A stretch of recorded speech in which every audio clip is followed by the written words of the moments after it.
Buen día. Quiero grabar esto porque sé que de repente me voy a levantar y me voy a olvidar de lo que estoy pensando. No obstante, me doy cuenta realmente lo difícil que es a veces expresar lo que uno entiende verbalmente en un monólogo o inclusive escribiendo algo, escribiendo un libro, porque, claro, el hablar humano es como un trencito, ¿no? Con vagoncitos que son la palabra y parten en el tiempo y empezás a describir linealmente las cosas, cuando en realidad el cerebro es una experiencia tridimensional, temporal, o sea, mucho más tridimensional en que ves el concepto de varias cosas que juntas definen otra y están todo en un espacio donde está la idea principal y varios factores que tienen que ver con esa idea al mismo tiempo. Bueno, pero voy a tratar de todas maneras porque pienso, el otro día estaba viendo uno de esos videos que hablaban de los bilingües y de cómo los bilingües tienen como tres características principales que los diferencian. Una era que se supone que la vejez no nos va a traer tan fácilmente la senilidad eh, mental. La otra era que, ay, no me acuerdo cuál era la segunda, pero la tercera era una que yo siempre me daba cuenta que es una cierta objetividad, porque claro, al crecer con tu corazón siendo parte de más de un pueblo, más de una cultura, más de una... Es como que te redoblás y sos dos personas. Curiosamente esto va contrario a lo que decía Tucker Carlson, que no se puede tener dos ciudadanías. No es verdad, podés ser leal a dos culturas, podés tener amor y prioridades, inclusive porque hay lugar en el corazón humano para que se armen simultáneamente toda la lógica que tiene que ver con eh, tu lealtad o prioridades hacia lo que es el enfoque por un país y también por el otro país, o sea, de todas maneras. Eso hace que la gente bilingüe, bicultural pueda tener una cierta perspectiva que está generada por el hecho que podés crear un perfil del otro. O sea, te pones como, en mi caso, americano y podés ver mucho más nítidamente a la distancia el desarrollo de la Argentina, o te pones del lado argentino y podés ver más a la distancia el desarrollo o la descripción de la cultura de la sociedad estadounidense. Y tiene también mucho que ver con lo que uno dice del otro, porque lo conoces, mientras que si vos sos solamente argentino, no sabés lo que en realidad tu sociedad americana en realidad piensa y dice con respecto a la Argentina, a los países latinoamericanos. O sea, las cosas que no se dicen políticamente incorrectas, pero que hacen que la gente haga bromas, por ejemplo. Lo mismo del lado argentino. Tenés ideas con respecto a lo que es la cultura estadounidense que de repente los estadounidenses nunca se imaginarían que los hispanos o los argentinos o los europeos piensan con respecto a ellos. Bueno, esta, esta característica mía y de los bilingües y biculturales eh, me ha dado una experiencia de vida y una de esas experiencias de vida era que cuando yo era chiquito, yendo a la escuela primaria en la Argentina, me las recuerdo muy bien. Hay cosas que me parece todavía escucharlas y salir a la calle, a la vereda y ver a la gente y escuchar cómo se hablaba la gente y todo, a pesar de que pasaron 50 años. Este, y yo me acuerdo que, o sea, además esto te permite hipotizar, porque si bien no había televisión a color, por ejemplo, te da los elementos para poder decir, nunca hubieses escuchado un noticioso en televisión decir o hablar de tal manera. Eh, a pesar de que no recuerdo realmente haber visto, creo que por ahí algún informativo sí me viene a la memoria, pero la totalidad de haber vivido en esa sociedad y todas las cosas que hablaba la gente, que se decían, que podrías llegar a escuchar, una actitud, una manera de ser, te dicen y te dan una cierta seguridad en poder decir cosas. Por eso yo siempre digo, el testimonio de la gente que tiene más de 60 años es invaluable en este momento para poder llevar la atención a cambios alevosos en la manera de ser y que nunca hubiesen ocurrido, obviamente estoy infiriendo de modo que han cambiado en modo negativo y que por lo tanto podemos abrir tema y decir cómo y por qué ocurrieron estos cambios que no están basados en ideas, en construcciones lógicas, o sea, en razonamientos ideologizados que llevan a la persona a enseguida juzgar inclusive lo que propones pensar, sino que realmente ponerte a hablar de cuáles fueron los elementos que trajeron estos cambios. Entonces estaba pensando, nunca hubiese en la Argentina, por ejemplo, haber visto eh, una situación mediática de, quizás en las revistas, sí, ya había algo, pero de ver que directamente canales de televisión se convirtieron en difusores de promoción partidaria, o sea, que fuesen dedicados a esa parte de la ideología sociológica o del componente informativo, o sea, que vieras que sus periodistas eh, entraban ya con ganas de que el oyente se ponga de un lado, que sepa las cosas terribles que te va a contar del otro, que, o sea, esto no existía. Y entonces yo volví a los Estados Unidos, bueno, no lo pensaba obviamente cuando tenía 10 años, pero sí noté, tipo, más tarde, poner a los 19, que yo volvía a la Argentina después de haber ya vuelto a los Estados Unidos, habiendo hecho el secundario en los Estados Unidos, y yo notaba que mientras que en los Estados Unidos eh, había estas cosas divisorias de pelearse, de categorizar que los negros, que esto, que los... Mucha pelea, mucha cosa de culpar a la gente, de no culpar a la gente, sino que de tener prejuicios, o sea, de ver a las cosas estructuradas de manera categorizante.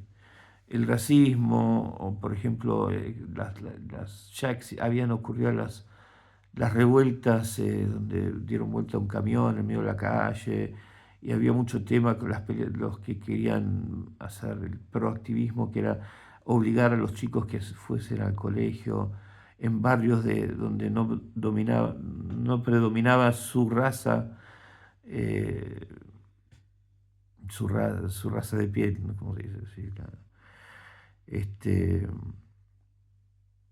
bueno, de todas maneras, entonces cuando volví a la Argentina, todavía existía, o sea, y recordaba cómo era, porque claro, si yo bien volví a los 19 después de la dictadura, todavía quedaba en el aire eso de los 70, ese sui generis, eso de que esa seguridad todavía se veía que quedaba en el aire, que definía la manera de ser fuertemente del argentino, que, qué sé yo, podías caminar por cualquier lado y no te iba a pasar nada, que nunca hubieses te hubieses encontrado con un chico de 14, de 15 años que violento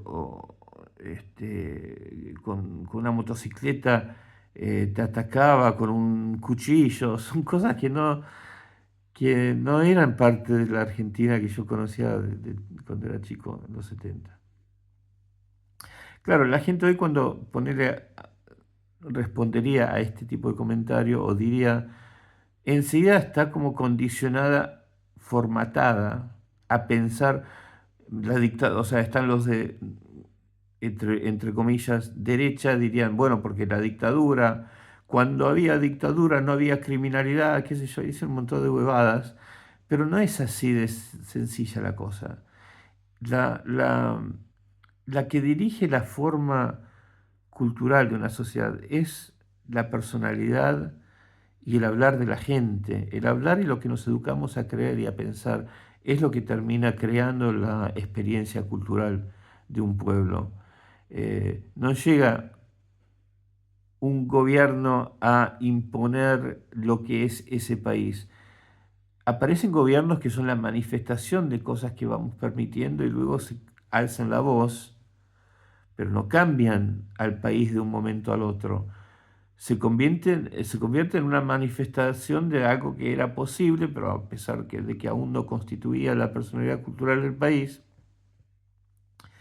Y por lo tanto, al irse la dictadura, sí, había cosas que yo noté enseguida, como que estaban todos por la calle, algunos chicos ya estaban con hashish por la calle, qué sé yo.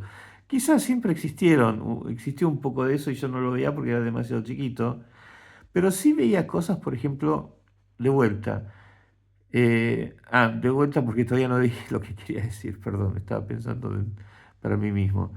Este, había cosas como, por ejemplo, qué sé yo, mis padres tenían amigos gay y no existían boliches gay, o sea, creo que había algunos que se entendía y era donde podían ir tranquilamente, pero no existía la cultura gay en la Argentina. Existía y no era necesario una definición civil. O sea que había que decir, esto es un componente cultural que hay que definir, que las leyes, bueno, protege la igualdad, qué sé yo, y todo esto. Y luego volví a Estados Unidos y veía que no, ahí sí estaba súper, ¿cómo se puede decir?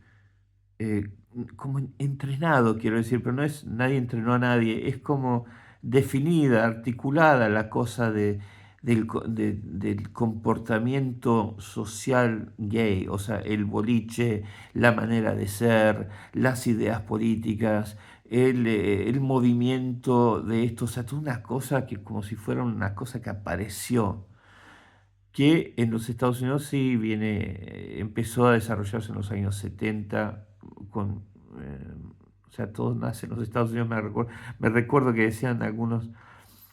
Entonces, cuando yo volvía a los Estados Unidos, luego de ver que en la Argentina, por ejemplo, se empezaban a soltar, y eso me parecía bien, ¿no? Después de la dictadura.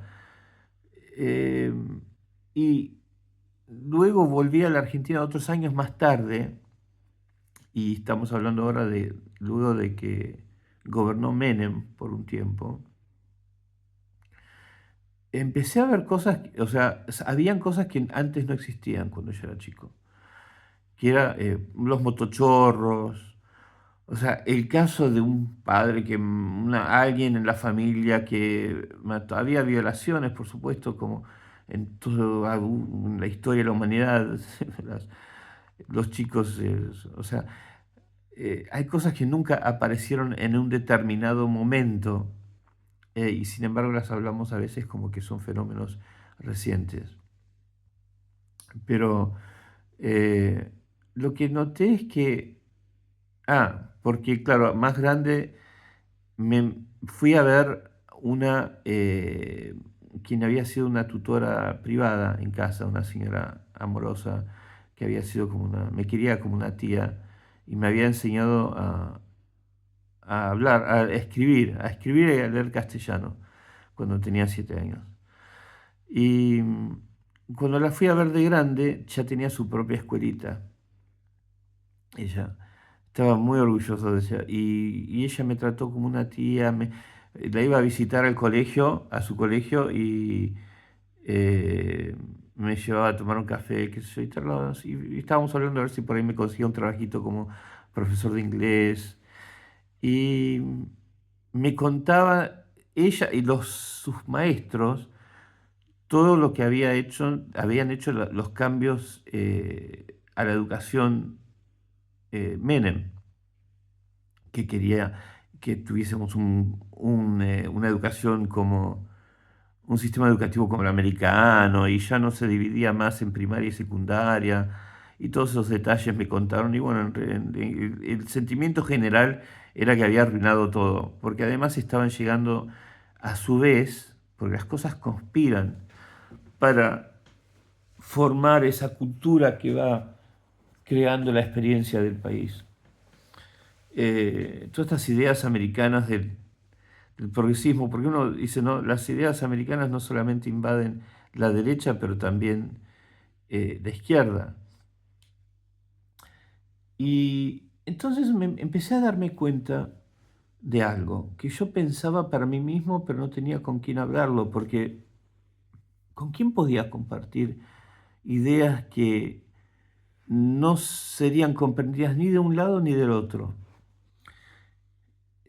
O tendrían eh, o parecerían relevantes a algo, sino que para la persona que está viendo cambios comparados a una referencia que nadie tiene, a no ser que fuese, como yo, también bicultural, o sea, del otro país.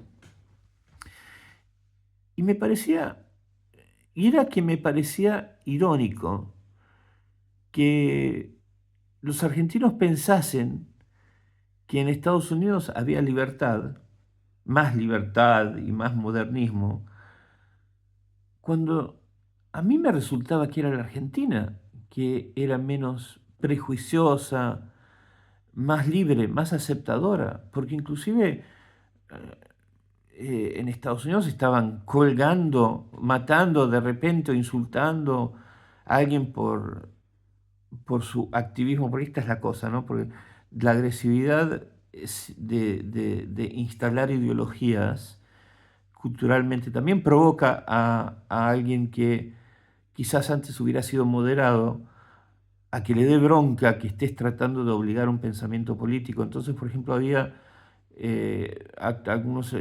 algunas cosas violentas, mataron a un chico que era gay y lo colgaron, no sé cómo se llama, no me acuerdo ahora cómo se llamó ese chico, más o menos por la época de que apareció el HIV.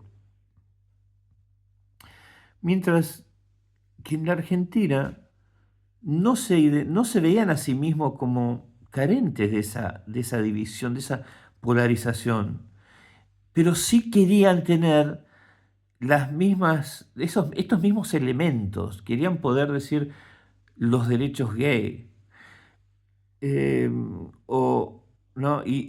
O sea, toda esta cosa de que Menem quería que fuésemos más como los Estados Unidos, yo lo veía. Es verdad. Lo que dicen muchos críticos hoy, comúnmente que los atribuyen a la izquierda, a una izquierda, son observaciones inteligentes de una transformación altamente influenciada por la cultura estadounidense. Y lo ves, o sea, yo no sé por qué le tienen, eh, le tienen miedo celoso, o no sé lo que es, o por qué ay, no sé, no me vienen las palabras en castellano porque no existen. Desmés, no sé cómo decir desmés. Este, ningunean, dicen ahora.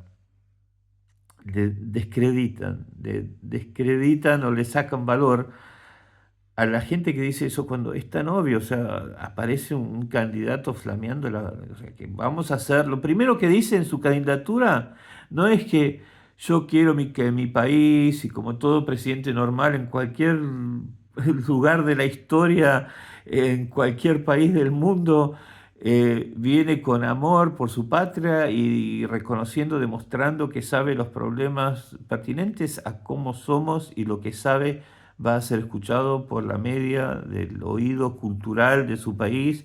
eh, los temas y los problemas y las soluciones pertinentes a todo el mundo que enarbola como parte de su campaña. No, lo que era más importante para este candidato era decir que vamos a ser como Estados Unidos y que Israel, ¿de dónde viene eso? ¿Israel qué? Sí, tenemos muchísimos, la máxima cantidad de judíos en toda Latinoamérica. ¿Y qué? ¿Qué tiene que ver ser aliado de Israel? ¿De dónde viene eso? De Estados Unidos. Porque esa idea de que a Israel no se lo puede tocar y que qué sé yo, y que es un ejemplo, y todo después, porque claro, cuando se quiere establecer una agenda, el ser humano también a veces, inclusive por su intuitividad, que ve que es algo demasiado controversial, un poco mentiroso, lo que sea, también arma, en el sentido de armar un caballero en lo que va a la guerra, arma esa ideología con puntos, con cosas, ¿no? Eh, hasta el punto de que son absurdas. Las ideologías estadounidenses, cuando se trata, por ejemplo, de ideología de género, dice cosas, qué sé yo, como que que los gays adopten chicos es importante porque, ¿qué querés? Que los adopte una familia heterosexual donde lo puede violar el padre. ¿Qué? ¿Qué estás diciendo? Que si un chico viene adoptado por una familia heterosexual va a ser violado por los padres probablemente. Y eso justifica. Entonces después por ahí se dan cuenta que suena demasiado, entonces dicen, no, porque lo que importa es el amor. Entonces con tal de sostener una ideología, y lo mismo, o sea, con todo, con tantas cosas, eh, y constantemente demuestra cómo la Argentina, y quizás es justo decir que es un problema hispano, ¿no? Si vos lo comparás a Estados Unidos, o sea, para dar un ejemplo, ¿ustedes se pueden imaginar lo que sería la reacción del público si de repente el nuevo presidente estadounidense, en vez de hablarle al público con el típico fondo de la Casa Blanca, con el óvalo, ¿no? El óvalo presidencial y el círculo, qué sé yo, con el color blue, azul, índigo, haga su discursito y luego con la misma gráfica que habla siempre el vocero presidencial, de repente un nuevo presidente se aparece con la gráfica presidencial de, qué sé yo, de otro país, de Francia o de Rusia o lo que sea, de Brasil. La idea nomás de que tuvieron que poner la gráfica de otro país que no es el nuestro, eso sería un escándalo, no, no escándalo, o sea, causaría un montón de incomodidad, la gente lo empezaría a hablar. Y en la Argentina, cuando inaugura, Milei pone calcan, o sea, como cuando estábamos en el colegio, viste, que pones el papelito arriba y pasás con el lápiz para que poder copiar algo. El sello presidencial estadounidense usan los mismos colores, el mismo estilo de letra. El mensaje, como dice, ¿qué quiere decir? Eso quiere decir algo, o sea, si para los que estudiamos arte y arquitectura, sabemos que para generar cualquier diseño, y eso incluye también la propaganda de marketing, y no solamente el diseño, el concepto detrás de una pintura moderna o una obra de arquitectura, hay un elemento de intelectualidad, o sea, que se habla de la idea y del concepto detrás de ese diseño, de esa decisión artística. Entonces, como artista o como arquitecto o como productor de una película, seguramente uno se permitió de hablar esto libremente en los medios argentinos, hubiese dicho, ¿qué quieren hacer con eso? ¿Qué están tratando de hacer con ese tipo de gráfica? Hay una intencionalidad. Entonces, ¿cuál es? Eso sería, hubiese sido un argumento.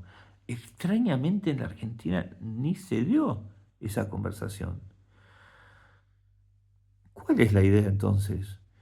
Convencerte de que, o sea, hay una intención de convencer al pueblo que mira eso, de aceptar a los Estados Unidos, de creerse más como Estados Unidos. Es una superficialidad narcisista política que no ve más allá del querer representarse por un fanatismo propio y no se da cuenta que eso también es un mensaje, termina siendo un mensaje subliminal de alguna manera al público. O sea, hablemos de eso. ¿Qué es eso? ¿Qué es eso que apareció ahí? ¿Por qué no se habla eso?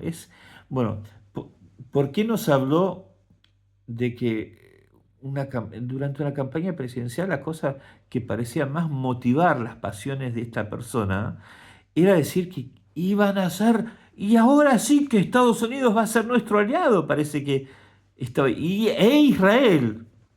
¿Qué combinación? Si hubiese dicho solamente Estados Unidos, hubieses dicho, uy, uno de nuestros fanáticos por Estados Unidos, qué desgracia, ¿cuándo nos vamos a aprender a querer más a nosotros mismos que por encima de nuestra adulación por los Estados Unidos? ¿Qué sé yo?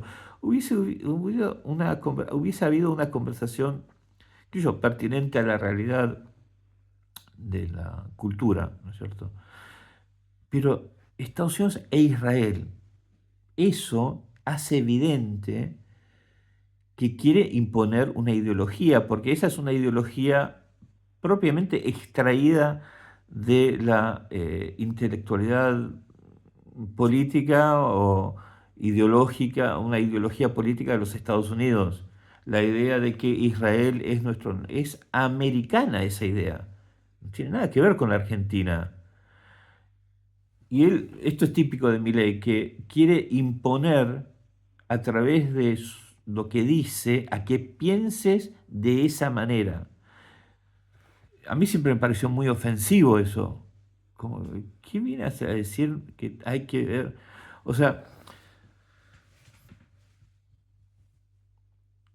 hice un comentario y una de las personas que tienen un canal, creo, me contestó a través de un medio, una red de noticias, una red social,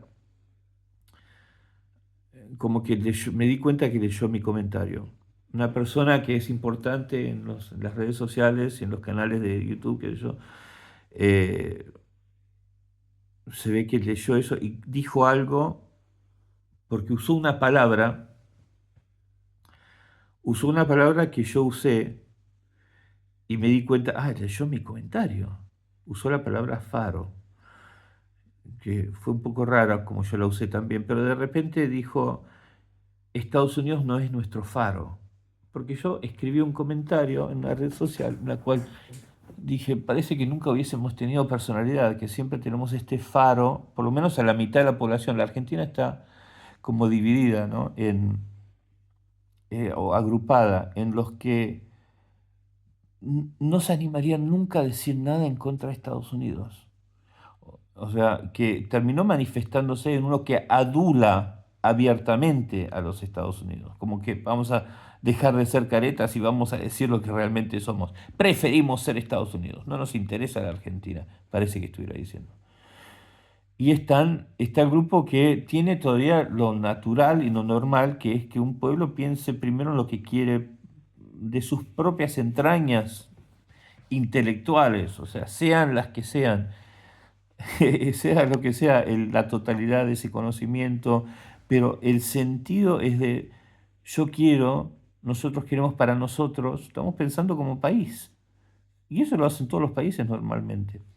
El fenómeno este de que cueste hablar mal de Estados Unidos o de que sea importante flamear una bandera estadounidense o de pensar a nuestra economía totalmente ligada a los Estados Unidos, porque a pesar de que ser internacional, o como por ejemplo cuando Macri decía, ahora sí vamos a devolver, a volver a ser parte del mundo o algo así, en realidad ese mundo al que él se refiere, a ese mundo, a esa economía internacional a la cual infiere, por ejemplo, mire, en realidad es una que está dominada por el dólar y los Estados Unidos y los, bueno, bancos europeos también, pero principalmente los que llevan la batuta son los Estados Unidos, entonces es lo mismo que decir va- pe- tener una...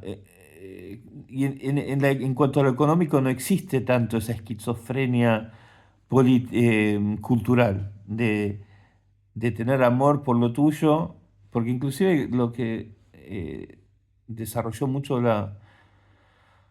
Bueno, me estoy perdiendo, me estoy divulgando, me estoy perdiendo por demasiadas ideas. Este, estaba hablando recién con la inteligencia artificial y yo dije, bueno, voy a probar porque no creo que tenga mucha información específica con respecto a la Argentina. Perdón, en cuanto a eh, lo que fue el desarrollo de sus corporaciones mediáticas y cuándo fue que comenzó eh, o sea, yo lo que quería encontrar, lo que quería ver si me podía decir la inteligencia artificial, era cuándo dejó de ser el ambiente periodístico uno en que el ambiente motivacional era de uno que habla de una voz que habla objetivamente por el pueblo. Y acá es donde yo me estaba un poco equivocado y me dijo algo que me corrigió, me di cuenta de algo. Y bueno, ¿y cuándo fue que eso cambió a este trabajo? En que unos medios de comunicación están dedicados a ser los promotores de un partido político y los otros están dedicados a tener que defenderse, porque en realidad la- lo que ocurre con bueno, de vuelta me voy a ir para otro lado. Hay una manifestación de dos fuerzas del cerebro humano que es lo que están como produciendo estas dos, esta polarización en los medios, sea en la Argentina que en los Estados Unidos, que es la mente egoica, la mente más lógica, analítica, la sistemática, la que crea, inventa, analiza, y la mente colectiva, la sensible, la orgánica, que piensa más al colectivo, que tiene un sentido más justo y cierto del orden eh, orgánico de la forma, de las dinámicas sociales y qué sé yo. Entonces, claro, como son dos cosas distintas, una es muy chiquita, otra es muy amplia, una es una esfera, la otra es una serie de instrucciones. Son dos, por esencia natural, son dos partes muy distintas de la mente. No obstante, están siendo, de alguna manera, terminamos representándolo en esta polarización que ha tomado control de los medios y del pensamiento en Occidente. Porque ahora la gente habla en términos de esta polarización, de esta pelea y va a buscar sus armas. O sea, cuando algo decide pelearse y se olvida de que es un pueblo, una aldea, un entero colectivo y se convirtió en un modus operandi de pelea, entonces ya la mente deja de hablar de todo el completo, de lo que entiende, del existir, de su colectividad, de su comunidad, de todos los días, de cómo es la mentalidad humana de todos, y todo eso normal, la manera de comprender la existencia, viene reemplazado por el modo operandi de pelea.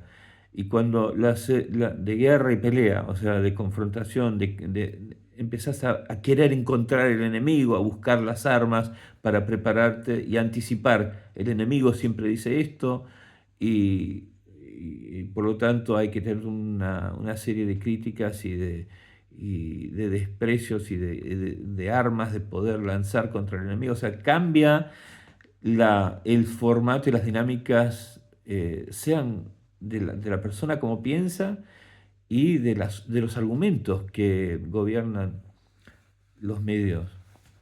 Y en algún momento esto cambió en Occidente a pasar de ser una cosa homogénea que tenía una perspectiva que analizaba el panorama que estamos viviendo todos, a convertirse en herramientas que pelean sea para un lado que para el otro. Y yo quería entender cuándo ocurrió esto, ¿no? Y la inteligencia artificial me dijo algo interesante. Con la privatización de Menem, dice, es que, claro, los medios antes estaban controlados por el Estado, mucho más controlados, o sea, sí controlados totalmente por el Estado. Inclusive los Estados Unidos habían ya empezado mucho antes con las privatizaciones de los medios, de los canales de televisión y todo. Mientras que nosotros veníamos de la dictadura, y previo a la dictadura quizás no gobernaba tanto ¿cómo puedo decir esto? El afán capitalista que gobernaba, eh, los medios de comunicación.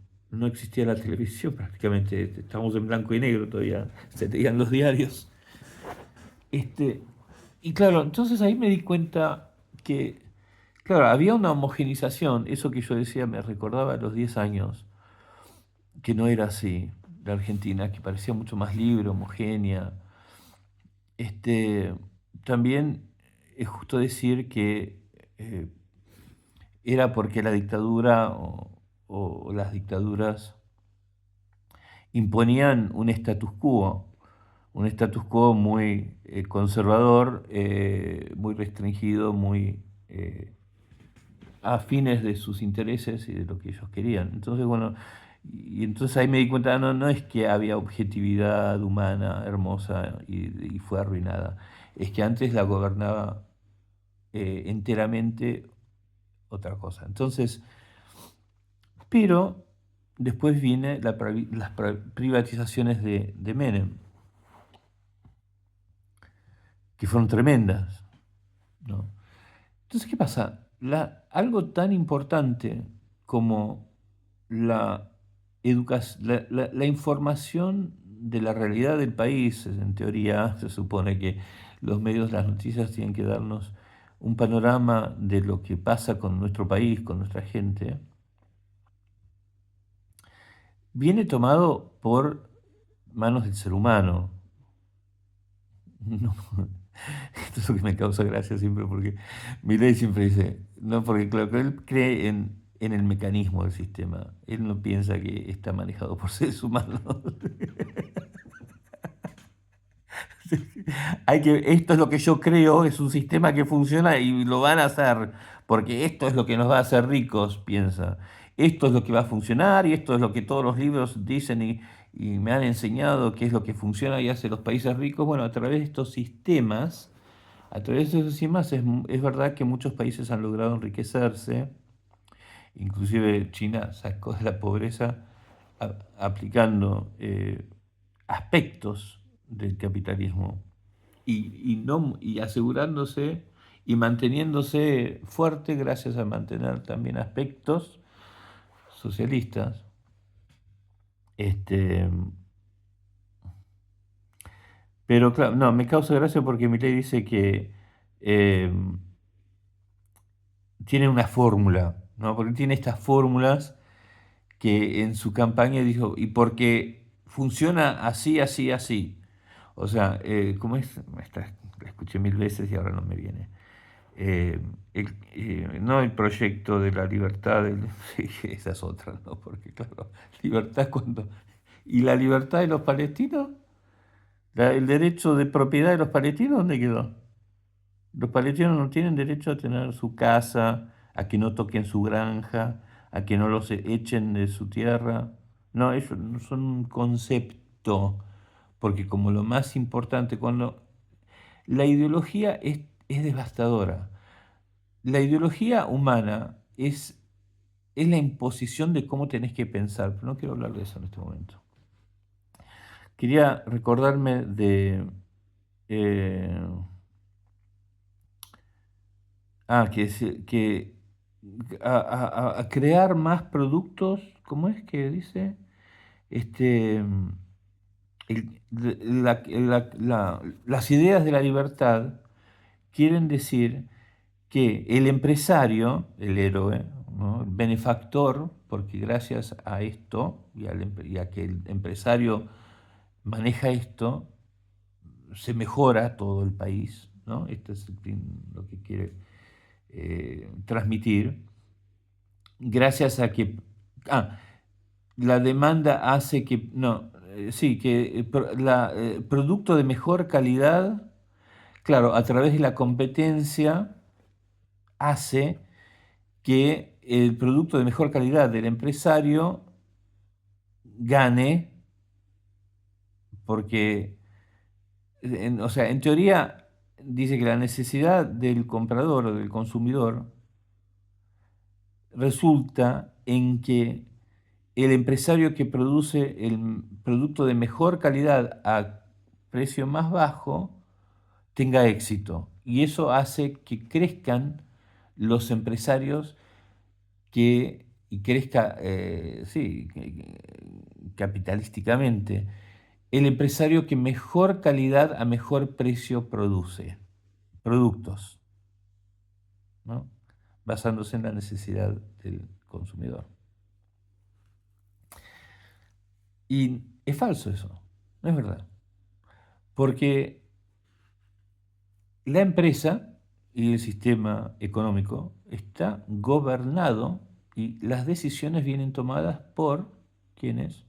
Por seres humanos, por la mentalidad humana, la inadecuada, tantas veces egoísta y mentirosa y manipuladora, y a veces generosa, buena y emocional y bobota, entregada y todo lo que quieras, mentalidad humana.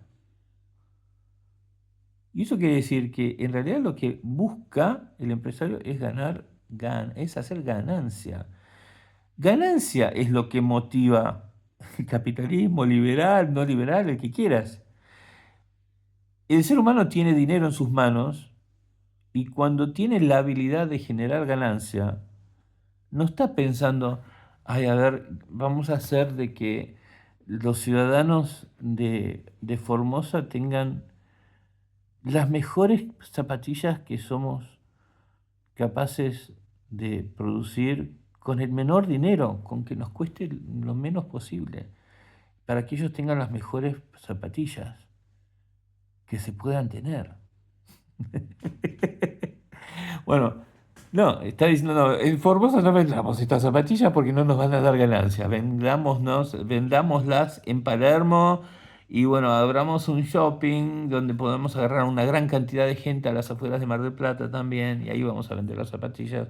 Y sí, vamos a hacerlas atractivas porque van a parecer que son de la mejor calidad, le metemos alguna cosa que sea lo último, que no nos cueste, que no nos cueste, que no nos cueste demasiado. ¿Por qué? Para que nos den más ganancias esas zapatillas y ahí poder venderlas. O sea que es una mentira lo que dijo. El empresario no hace producto eh, para complacerla, para darle la mejor calidad posible a los ciudadanos argentinos. Pero cuando él decía esto y lo decía una y otra vez, y yo veía que nadie decía nada. No, no, eso no es así. Yo escuché, uno por ahí lo dijo. Bueno, como no decía nada tampoco la gente con respecto a poner la gráfica del gobierno de Estados Unidos atrás del vocero presidencial. Como no dice nada que Manuel Adorni cada vez que hablaba no pasaban 10 minutos. O sea, una cosa es que vos digas, bueno, realmente creen que los problemas fueron causados todos por el kirchnerismo, qué sé yo, vos creas eso. Bueno, está bien, lo dijiste al inicio, al principio, ganaste la campaña, se estableció que la gente prefiere, bueno, no, ahora hay que continuar a asegurar, no entiendo, pero ya era a un punto alevoso que no le podías preguntar nada y cosa que él no sabía, no quería contestar o no sabía cómo, no le convenía contestar o lo que fuese, pero de alguna manera no pasaban 5 minutos o no pasan todavía 5 minutos aún hoy en los canales de televisión que he escuchado donde tratan de sostener al presidente Milei, en este caso si fuera Macri sería Macri. No pasa 5 minutos que Adorni no le encontraba la vuelta. Es una habilidad que yo decía, ¿cómo hace este tipo? O sea, claro, está como siempre vendiendo autos, está pensando en la persona que está, qué tengo que decir ahora, qué tengo que decir ahora, para que siempre con ciertos puntos, ¿no? Con ciertos principios de venta. Entonces, cuando contestaba preguntas, no tardaba 5 minutos que decía eh, la Argentina de antes, los gobiernos anteriores, cada 10 minutos que los gobiernos anteriores, pasaron ya 2 años y sigue con lo mismo, sigue con lo que... Todo tiene que ver con educar al pueblo argentino a que tiene que ver, vamos al grano, ¿eh? Tiene que ver al kirchnerismo como la fuente, o sea, esa es en realidad la intencionalidad de la construcción, de la elección semántica y de la construcción del lenguaje. Es convencer, hacer que piense la persona que lo escucha, que crea, lograr que crea, que todos los problemas que sufre la Argentina tienen todos que ver con un una, una poca gente, una cierta mentalidad política que causó todo.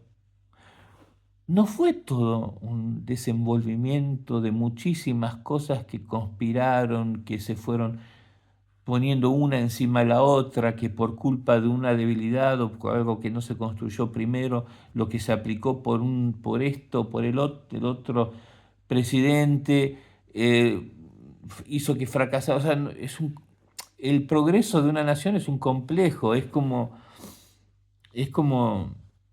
qué sé yo, como yo me lo imagino como un río creciente, una inundación, donde el río lleva adelante un montón de escombros y árboles que arrastra en la crecida.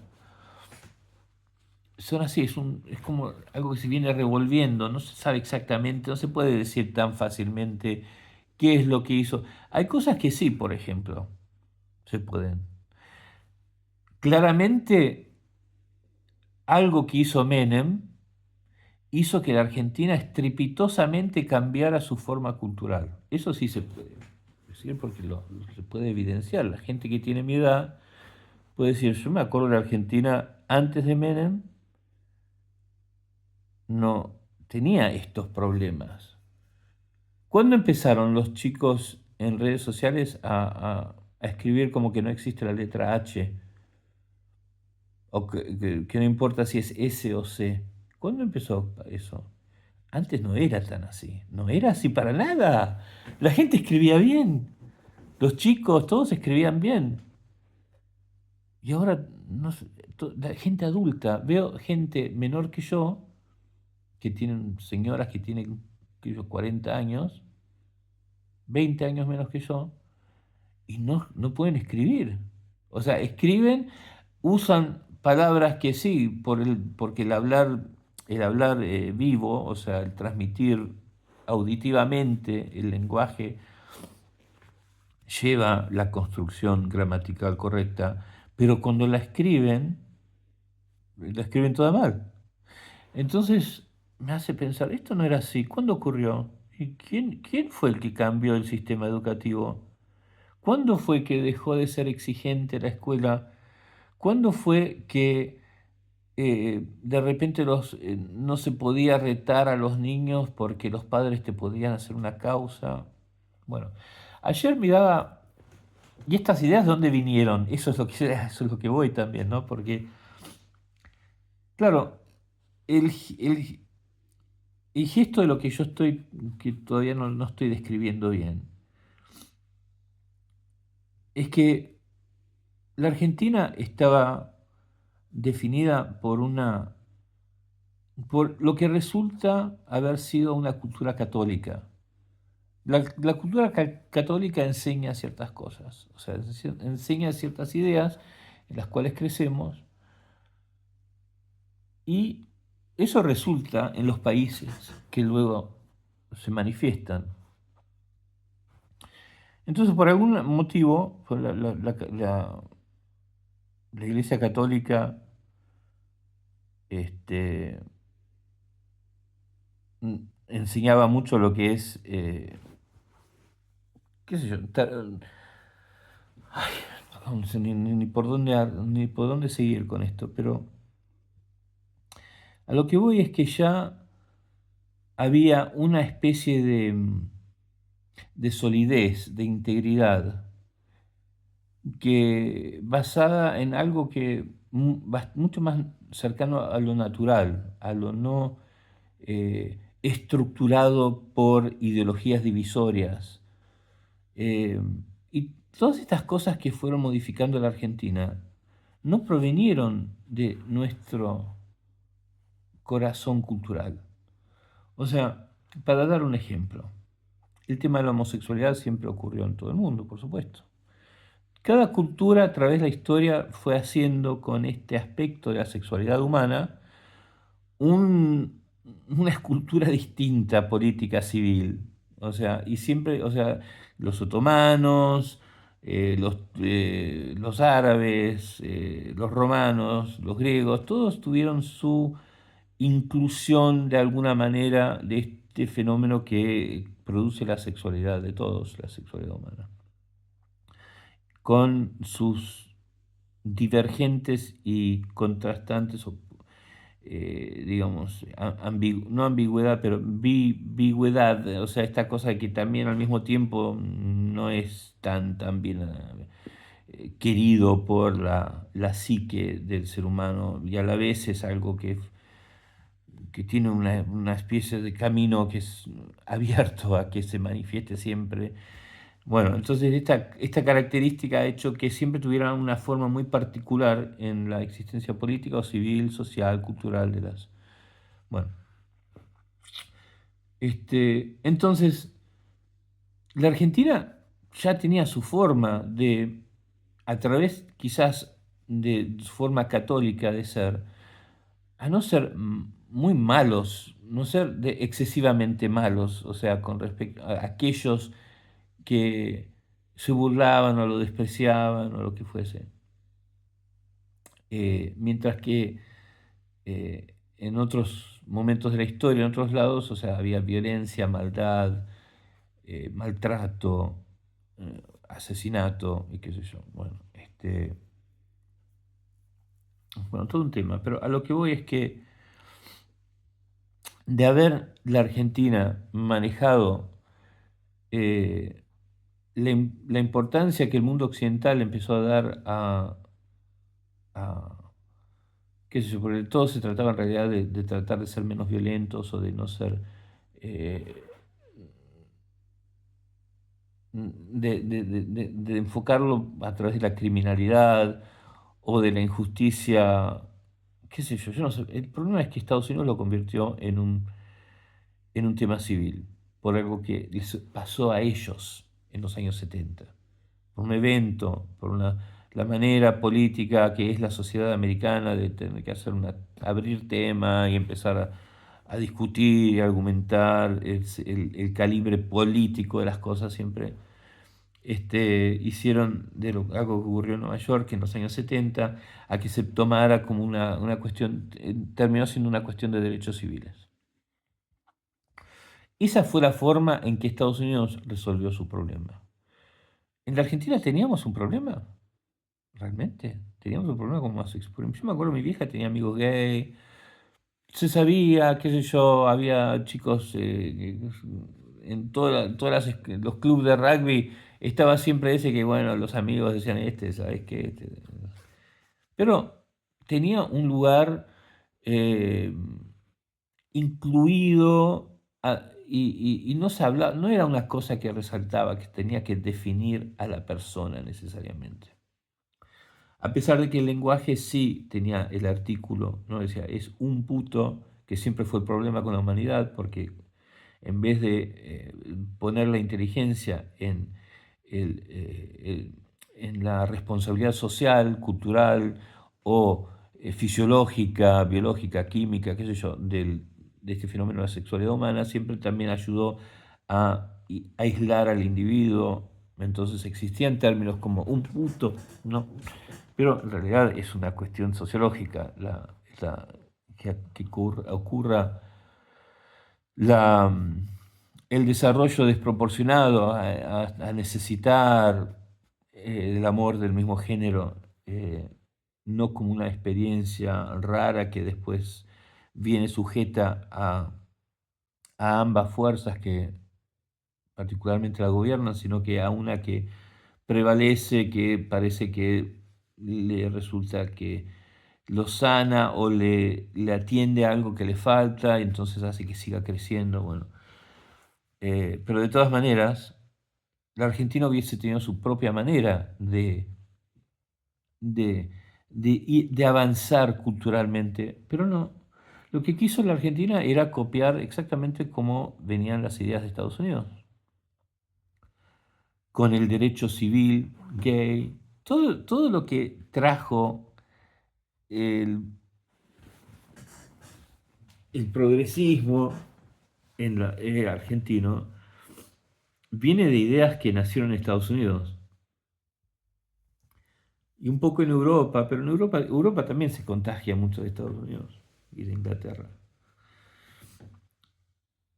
Y a mí me da mucha pena porque siempre vuelvo a esa cosa, éramos mejores, porque éramos mejores que eso, ya teníamos una predisposición muy humanista, muy unitarista y de habernos sido tan esquizofrénicos en Hispanoamérica, en Latinoamérica, quizás habiendo realmente podido estar bien arraigados en lo que somos particularmente nosotros, como espíritu, hubiésemos continuado estas tendencias o estas temáticas que se abrían en Occidente a resolver o inclusive inventar formas mucho menos divisorias, menos polarizantes, con estas cosas. Intelectualidad o inteligencia con respecto al aborto, a, a distintas cosas, o sea, quizás hubiésemos sido mejores, o hubiésemos producido ideas o soluciones mejores de las que produce Estados Unidos. Y bueno, la verdad que me perdí un poquito a dónde quería ir con todo esto, pero creo que lo voy a terminar diciendo que deberíamos darnos cuenta más, o sea, deberíamos prestar más atención donde la naturaleza humana viene, a ver, donde la naturaleza humana domina y condiciona el efecto que nuestros inventos van a tener sobre nosotros. O sea, ahí está todo. Que quizás es un poco difícil entender eso como idea, pero tenemos que tener cuidado con las cosas que inventamos, porque la naturaleza humana es como cuando ese meme que le dan un rifle al chimpancé y eh, los soldados africanos que están ahí riéndose de cómo el chimpancé revolotea el rifle, de repente el chimpancé apunta y empieza a disparar hacia ellos, salen todos cagando. Uno de esos videos virales que andaban dando vueltas por un rato. Bueno, esa es nuestra condición. Esa es nuestra condición existencial. Somos muy precoces, inventamos cosas, ideologías. Quería hablar también de la ideología. La ideología es, las ideologías todas sociales, políticas. ¿Qué es una ideología? Es una construcción, una formulación de, de ideales de comportamiento, de ideales filosóficos que terminan en una prescripción de comportamiento. O sea, la sociedad tendría que ser así, debería, o sea, explica un porqué y cómo, mejor dicho, explica los por qué y va a continúa diciendo cómo y termina siendo una expectativa sobre la sociedad. Deberíamos ser personas que ven el aborto de esta manera, ven a la política de tal manera, o piensan que la política se debe tratar de esto o del otro, o el matrimonio tiene que ser así o de esta otra manera, etcétera, etcétera. Pero las ideologías son producidas por, por ahí una sola persona a veces. El escritor John Money y otro más también, siempre son un par de personas, siempre hubo que haber otra persona también que apoyaba y escribía cosas parecidas para que la gente empezara a decir, uy, mira lo que se está escribiendo, lo que se está hablando, lo que se está diciendo ahora. Este, es el que empezó con la identidad de género, y que el género en realidad es una construcción social. Agarró, agarró los cables y los empezó a mezclar para todos lados. Y claro, nos convenció a todos y de repente vos tenés gente, o sea, resultan en cosas como que, por ejemplo, qué sé yo, el embarazo del bebé es solo cuestión de la mujer porque el útero es de ella. Entonces, como el útero está solo en el cuerpo de la mujer sola tiene derecho a que tenga vida o que no tenga vida ese bebé, ¿no? Algo así es la lógica. Ese razonamiento lo crearon ideologías. En parte la ideología de John Money se fue para el lado de la homosexualidad, el aborto fue más una combinación del individualismo y un feminismo, o sea, el feminismo muchas ideologías nacen por motivos justos, o sea, la mujer no se podía tener encerrada en la cocina, obligada, no podía, era tratada como una sirvienta prácticamente en algunos lugares, no en todos lados, pero en algunos segmentos, en la mayoría de los segmentos de las culturas a través de los años, y a medida que fuimos evolucionando en sensibilidades, muchas cosas empezaron a tomar, a tomar enfoque.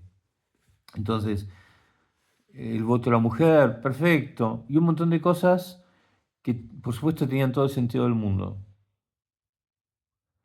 Hasta en algún momento apareció también está también el individualismo de la cepa de Ayn Rand, que empieza, junto a otras ideas, a desarrollar, a condicionar fuertemente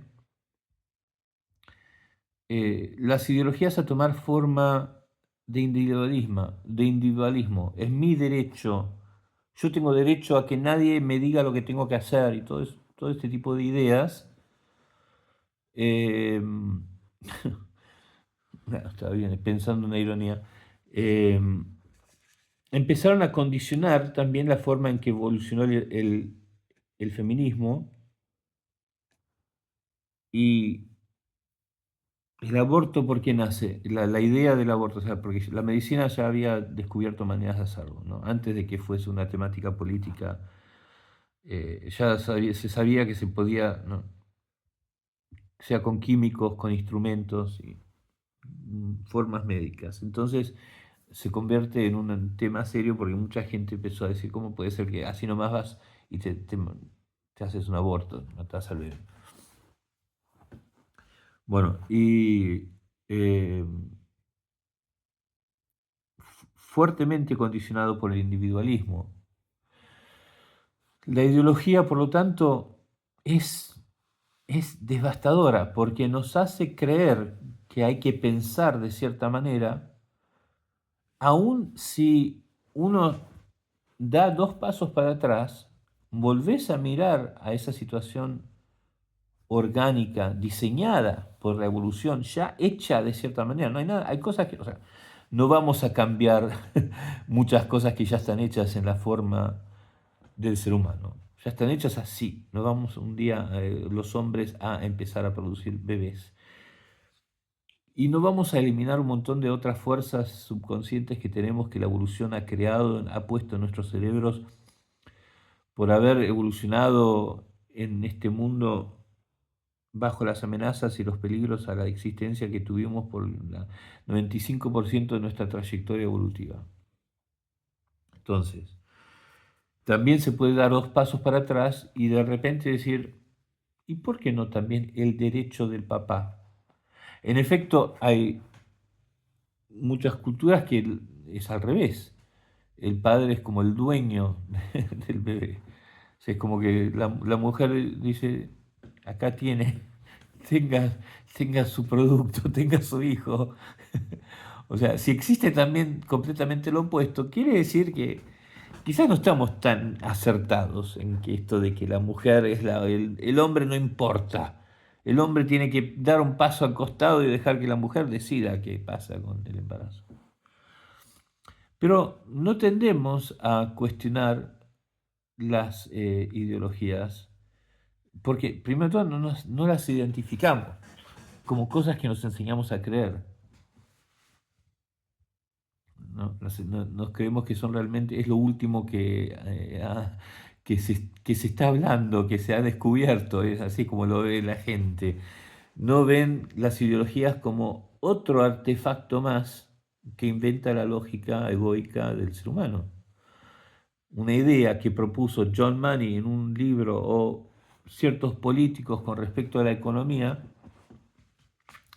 la gente tiende a ver como un avance del ser humano y no lo ven como la construcción de una persona que se puso a mover piecitas y a armar algo y produjo un aparatito que se para y funciona y parece hacer un montón de cosas bien. Su pequeño invento, que después termina, no sé, matando al gato, qué sé yo. Pero, o sea, eh, el liberalismo, el capitalismo, tiene un montón de problemas que eso no es ningún secreto. Hay libros que se han escrito, siempre parecen tener que... o sea, si vos le pones el control del dinero al ser humano, todo lo que va a hacer con sus poderes, va a estar gobernado por la naturaleza del ser humano. Entonces, no podés engañarte y creer que un sistema que está basado en el crecimiento del capital va a automáticamente llevar a que toda la calidad de un pueblo sea mejor o viva mejor un país por virtud del crecimiento de ese capital. No, quizás es una conclusión fácil de hacer porque en efecto el capitalismo ha producido mucha abundancia, pero mucha abundancia y claro, al haber abundancia, si vos vas a Estados Unidos, hay pobres que van y compran zapatillas por $9 y vos los ves vestidos y todo fue recién comprado en un almacén de Walmart junto a una pistola. ¿Para qué? O sea, que, que uno piense que el ciudadano va a tener, que la ciudadanía va a vivir más segura y con menos criminalidad armada, con más seguridad y menos criminalidad si se facilita la compra de armas a más ciudadanos, realmente te deja pensando lo vulnerable que somos a creernos nuestras propias ideologías. Esta es otra que viene textualmente extracta de la cultura estadounidense, que ha puesto un santuario alrededor de la segunda enmienda. Entonces, que un político argentino, en una cultura donde yo me acuerdo un sentido común muy bueno, un buen sentido común cuando yo era chico, que algo así no lo hubiese nunca concluido antes. Nunca hubiésemos concluido una cosa semejante, que tener más, y después escuchás, ¿no? El razonamiento, porque alguien le debe haber dicho, eso no me parece tener mucho sentido, Javier. Entonces, claro, no, no, para que me refiero al libro, donde esto en el libro dice, y acá las estadísticas dicen que Texas tiene menos, o sea, todo es como que desesperados porque los Estados Unidos me enseñen cómo pensar bien. ¿Qué le pasa a este tipo? O sea, quiere gobernar un país con el libro de Estados Unidos en el bolsillo. Porque ni en Estados Unidos se creen muchas de las cosas. Encima en Argentina llega todo tarde, ¿no? Entonces, por ejemplo, ayer veía eh, que estaba hablando uno que dice, claro, saltan, no lo pueden creer, así como yo ahora de repente me empiezo a poner como que no lo puedo creer. Estaban hablando de la ley que quieren castigar a la gente por insultar. Parecía un poco exagerada la nota, pero parece que no. Por hablar de ciertas maneras, por caracterizar despreciativamente con insultos o tomar un bando político y, y todo era, o sea, basado en una interpretación de que eso puede ser constituido como una especie de subversión social, creo que es la premisa de esas leyes, y por lo tanto, bueno, en la estas leyes prescriben 15 años de cárcel, ¿no? Y bueno, hay un montón de condicionantes que disminuirían eso, pero el lenguaje excesivo hasta me parecía peor que en Estados Unidos. Me adelanté. Otra vez, estas cosas nacieron en Estados Unidos. Estas, además son progresivas. Lo interesante es que estas extracciones de la cultura americana van sea para la izquierda que para la derecha. O sea, en este caso, interesa a la señora Bullrich usar estas cosas porque tienen que ver con poder controlar, dominar, eh, disciplinar, porque para ella esto viene de una mentalidad de que hay que fajarlos a estos para que aprendan. Es muy triste porque eh, la Argentina estaba como adelantada en realidad. En algún momento lo que antes se veía, el progresismo se llama progresismo porque precisamente es la cabecera de intelectualidades humanas que por ahí de repente entendían que el ciudadano crecía en un ambiente violento, la ausencia de padres, que lo único que le enseñaba la cultura era ciertas cosas, donde no tenía una formación moral por una ausencia de formación de familia y qué sé yo, y terminaba produciendo una persona que no respetaba la ley ni apreciaba nada y se convertía en un criminal. Entonces, esto hizo que aparecieran eh, rehabilitación, programas de rehabilitación, o sea, qué sé yo, estas iniciativas provenientes de qué sé yo, los años en que éramos más inteligentes en cuanto a la condición humana. Sí, los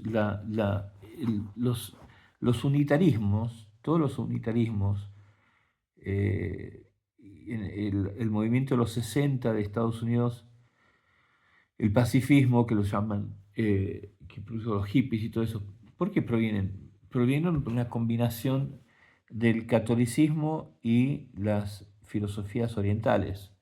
Las filosofías orientales, las religiones orientales, no son de juzgar y castigar, son de que domines tu cerebro, de que te entiendas cuáles son tus debilidades como ser humano y aprendas a respirar, a alargar, a no reaccionar, a aceptar. O sea, algunos han dicho inclusive que dice, Jesús fue a Oriente a estudiar y volvió con estas ideas de perdonar. Bueno, entonces en Estados Unidos surge, creo yo, hipotizo por una combinación de un fuerte catolicismo, que a pesar de que no es tanto como el protestantismo, cuando en la época de Kennedy había mucha presencia católica en Estados Unidos, en la sociedad, y había también un judaísmo mucho más pasivo, no era un sionismo desenfrenado, histérico, desesperado, sino que sí, el sionismo está hace mucho, pero existía todavía esta cosa de la familia judía y qué sé yo, más parecida a lo que era la Argentina judía de antes, que ahora también quiere ser como Estados Unidos, con todas estas ideas que vienen del... eh, bueno, y claro, traen estas ideas al sistema penitenciario americano y especialmente el europeo, y hay movimientos por ejemplo, tener una policía sin armas. Se llama progresismo porque estábamos evolucionando, estábamos aprendiendo a entender mejor, con más sofisticación, lo que le pasa al ser humano. El socialismo, y sí, luego el comunismo que se fue para abajo, o sea, devolucionó, pero las primeras ideas socialistas, marxistas, tenían que ver con una inteligencia humana que estaba creciendo, que estaba entendiendo, siempre hacemos los mismos errores, el poder se concentra en la gente que tiene poder económico y son egoístas y no es como dice Milei, que el empresario es benefactor, sino que se producen, empieza a crecer la población que es abusada, explotada, eh, no les importa nada tener los niños en fábricas, entonces empiezan ideas progresistas, ideas que dicen, no, a ver, vamos a ver, pensemos lo que nos hacemos a nosotros mismos, vamos a tratar de diseñar políticas que sean más inteligentes, más buenas, más consideradas, más justas. Y no creo que Marx era un católico, pero de alguna manera prevalecían mucha más sensatez en las ciencias, en estas nuevas ciencias humanas, de sociología, psicología, ¿no? De donde nacen observaciones y análisis sobre el comportamiento humano que comienza a juzgar a la injusticia de los sistemas de poder que habían existido hasta ese momento. Este, el socialismo no es como una pelea entre dos cosas que compiten, dos propuestas distintas. Lo hemos convertido en eso, pero en realidad el socialismo es no en todas las formas que ocurrieron en fórmulas políticas o partidos políticos, sino que como aparición intelectual política, es un intento por la humanidad de evolucionar, de resolver lo que clásicamente siempre fue su problema con el poder, el dinero, el capital. Y bueno, y como todo lo que es más evolucionado, más inteligente con respecto a cómo la naturaleza nos hizo, es más difícil también porque te pones empezás a confrontar las fuerzas más primarias, más beligerantes de la naturaleza humana, el orgullo, el miedo por perder el poder, el miedo por quedar vulnerable. La avaricia está basada en el miedo, la avaricia tiene que ver con la desesperación de no tener mañana, y eso viene de la evolución, viene de haber sufrido tanto. Pero los Estados Unidos, de vuelta, los Estados Unidos convirtió esta condición, esta transformación, estos nuevos pensamientos que estaban apareciendo en Occidente, y también por culpa de lo que hicieron las revoluciones políticas con estas ideas, que se empezaron a equivocar, no entendiendo la naturaleza y la esencia de esta intelectualidad política nueva, sino que tratando de obligarla con imposiciones eh, militarmente violentas y políticas, que ahí se empezaron a equivocar porque justamente va contrario a lo que estaba comenzando a comprender, era a las sensibilidades que estaban comenzando a comprender nuestra condición humana. Entonces, claro, Estados Unidos e Inglaterra, además porque se sintieron atacadas, porque claro, estaba diciendo, ustedes los que tienen el poder del mundo y del capital, son la parte principal del problema porque no quieren largar. Bueno, hubo defensividad que causó una confrontación. O sea, los desentendidos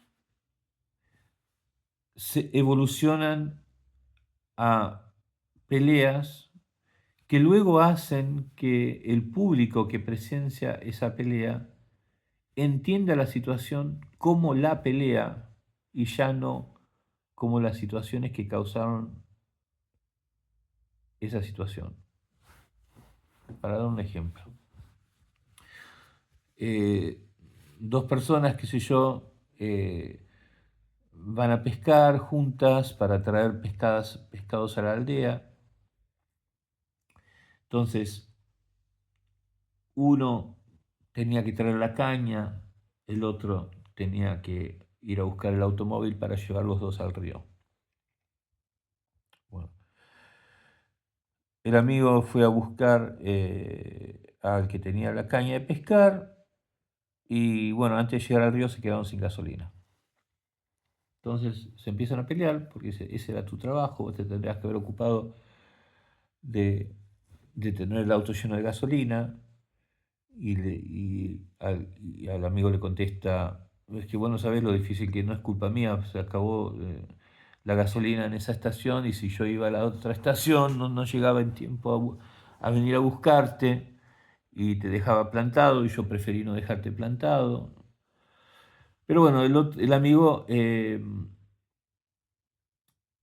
como que no resuelven la pelea porque dice que tendría que haberlo avisado, lo que fuese. Entonces, si vos entendés la situación, entendés que se trató en realidad de que la estación de servicio se había quedado sin gasolina y de que el amigo que traía la caña de pescar nunca consideró de que podría haber tenido algún otro problema, sino que se enojó con el amigo porque no llegó a tiempo a buscarlo, no logró que llegaran los dos al lugar de la pesca y se empiezan a pelear.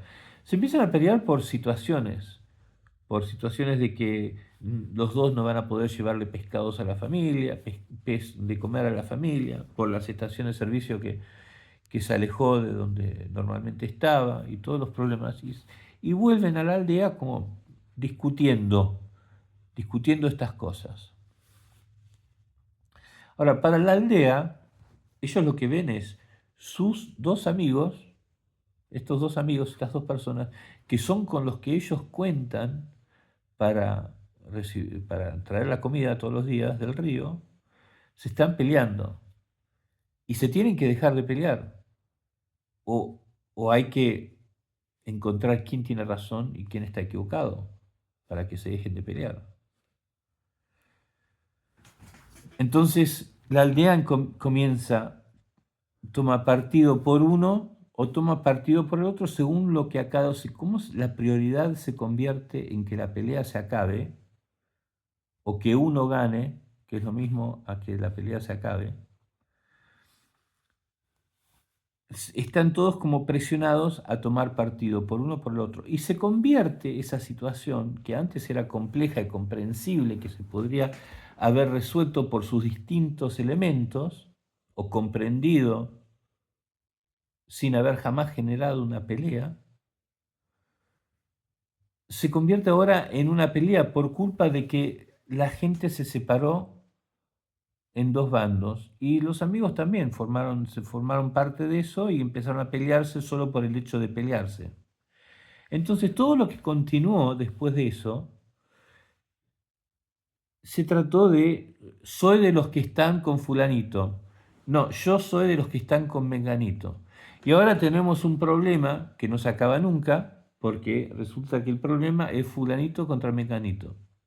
Pero como no sabemos, en realidad ya nos olvidamos de por qué estaban discutiendo cuando volvieron a la aldea, fulanito y menganito, nos quedamos solo con que existen una situación de dos cosas que hay que resolver.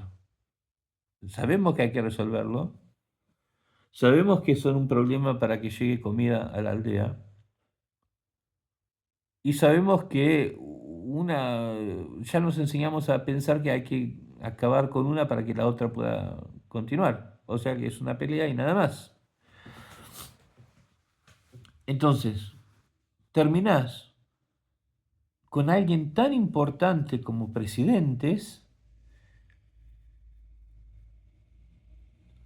no habiendo nunca conocido que la esencia, el espíritu del progresismo, el socialismo, de la izquierda o distintos otros partidos políticos de carácter más humanista, colectivista, orgánicos, se tratan de sensibilidades que surgieron gracias a habernos hecho un poquito más inteligentes de lo que éramos hace 300 años. No lo saben, lo desconocen. Para ellos es esa pelea que Estados Unidos estableció de que hay que destruir al comunismo. El comunismo es el enemigo, basta. Claro, entonces, ¿cómo eso se convierte en la única realidad que nuevas generaciones conocen? Los libros que se escriben están basados en explicar esa pelea y cada vez hablan menos de lo que en realidad generó la aparición del socialismo. Entonces, por eso hay tanta, ¿cómo puedo decir esto? Un voltaje tan alto, porque hay gente que escucha a gente como Milley y Trump, tienen algo de conocimiento, tienen algo de edad, y les suena como las estupideces, las barbaridades más absurdas, más ilógicas, más destructivas que jamás hayan escuchado en su vida. como descaradas mentiras a las cámaras. Y claro, ellos mismos no ven por qué los son vistos de esa manera, porque son un producto de a lo que nos hemos llevado todos al día de hoy a ser, por nunca haber dicho, tengamos cuidado con nuestra inteligencia y tengamos cuidado con las cosas que producimos, las ideologías y los, las ideas que establecen nuestras ideologías que van a dar piso a libros que serán escritos. Y van a decir cosas como que el comunismo mató no sé cuánta gente. Entonces sale a la campaña un presidente diciendo, porque el comunismo es el enemigo y están, como hay que destruirlos, están enfermos, es un virus. La, la, la mentalidad kirchnerista es un virus zombie. O sea, te pones a escuchar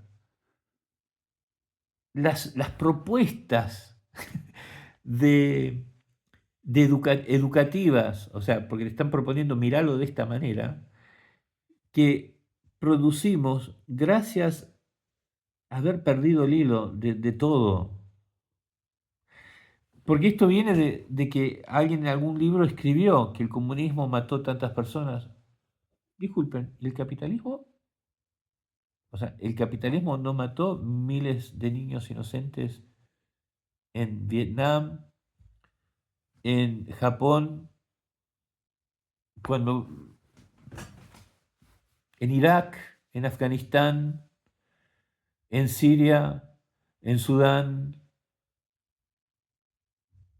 qué sé yo, el capitalismo, la ideología capitalista occidental no acaba de matar 80.000 niños en Palestina. O sea, todas esas cosas no existieron. O sea, está bien, va a decir, lo va a discutir, no es lo mismo, va a decir, bueno, ni siquiera empiezan por no es lo mismo. Directamente lo que quiere es, todo lo demás mató tantos millones de personas. El capitalismo nunca mató a nadie, creo que inclusive dijo eso en un momento. Creo que inclusive, o sea, ¿cómo hace el argentino para escuchar estas cosas y no darse cuenta lo, lo fantasiosamente construidas que son estas afirmaciones? O sea, no son fantasiosas quizás para los que creen realmente que es así, porque se creyó ese libro, se creyó el libro de que, qué sé yo, que como los que escribieron, qué sé yo, que las religiones te quieren esclavizar, o sea, ideologías, o sea, a manzar por todos lados, están diciendo cosas, qué sé yo, los católicos son todos pedófilos, qué sé yo, o sea, la gente escribe y dice cosas y después la gente lee eso y empiezan a discutir y el mundo se convierte en eso, porque no nos damos cuenta el daño que nos hacemos a nosotros mismos con nuestra propia inteligencia, con nuestra propia lógica analítica, con nuestra mente que se cree tan precoz y qué sé yo, y tan capaz, y es tan capaz, es tan precoz, pero lo que nunca, de lo que nunca nos adueñamos es lo errante que es la inteligencia humana. O sea, no nos damos cuenta que con cada cosa que inventa y prescribe y propone, está yéndose para un lado que nada tiene que ver con lo que es sano, verdadero y óptimo a lo que somos de verdad, orgánicamente diseñados por la naturaleza y por la evolución. O sea, destruye familias, rompe la relación entre pueblo y, y sus líderes, su gobierno, su administración, trae perversión acá y allá, trae mutilación a la, a la sexualidad, mutilación de distintas formas, por creencias religiosas o por ideología de género, termina mutilando, o sea, terminamos matando miles y miles de niños humanos, nuestras propias crías, las matamos, porque creemos en nuestros inventos. Y si eso no te dice, hay que tener cuidado con nuestra inteligencia, porque es una bestia. O sea, sí tiene la capacidad de salvarnos, pero esa misma cosa que nos puede salvar de una enfermedad, nos puede distribuir la comida, nos puede construir rascacielos de 300 pisos, también termina matando a nuestros niños, envenenando nuestra agua, eh, encerrando gente que no hizo nada, totalmente inocente, que la acusaron y la encierran por 50 años en la cárcel y se olvidan de ella. Eso también lo hace nuestra inteligencia humana, por sus inventos, porque construyó una ideología o una institución o un sistema de justicia o una manera de juzgar y de pensar la sociedad o inclusive la existencia, todo, todo, todo. Hasta los libros religiosos fueron creados por la inteligencia humana. Lo que nunca hemos hecho es habernos dicho a nosotros mismos, paremos, paren todos, tenemos que tener cuidado con nuestra inteligencia antes de empezar a obligarnos a obedecerla o ponernos sujetos a sus inventos. Tenemos que nunca perderla de vista porque esta siempre se está equivocando, está siempre haciendo algo para el lado equivocado. Eso es lo que nunca hemos aprendido como humanidad a hacer. Y es hora que lo hagamos porque estamos haciendo destrozos y estamos robándonos, estamos perdiéndonos la oportunidad de crear un mundo maravilloso, realmente pleno, feliz, libre de verdad. Eh, en fin, bueno, hasta luego.